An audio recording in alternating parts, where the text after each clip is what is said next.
و همین دیگه. نه بازم هست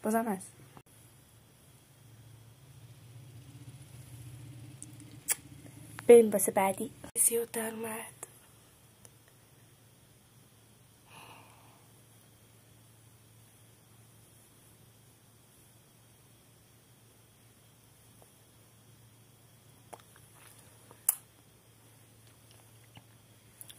اینم از این.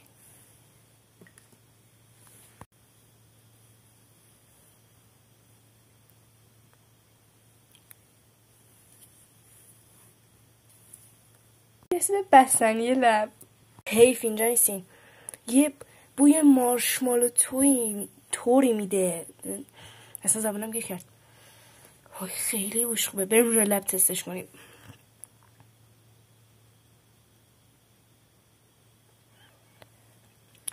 اپلیکاتورش خیلی نرمه،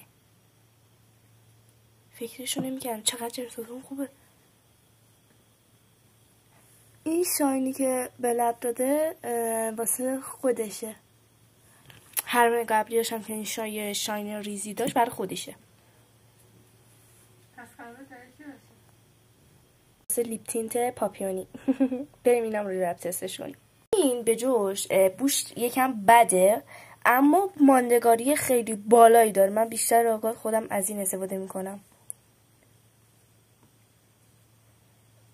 یه رنگ دخترونه گوگولی میده. خیلی خوبه.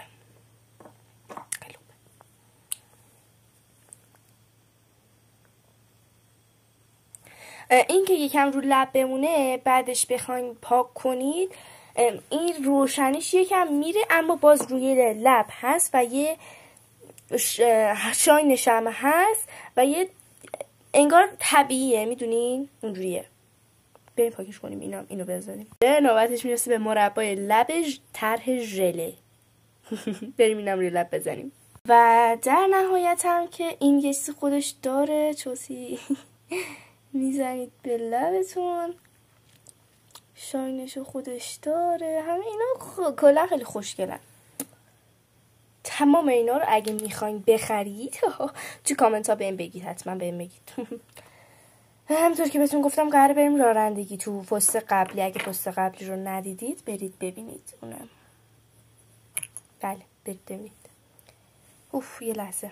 از این همه تیستی که براتون انجام دادم میخوام اینو بزنم. گفتم که من بیشتر وقت از این استفاده میکنم چون یه رنگ دخترونه خیلی نچرالی داره. بریم پست بعدی که واسه دور زدنه، واسه ماشین. بریم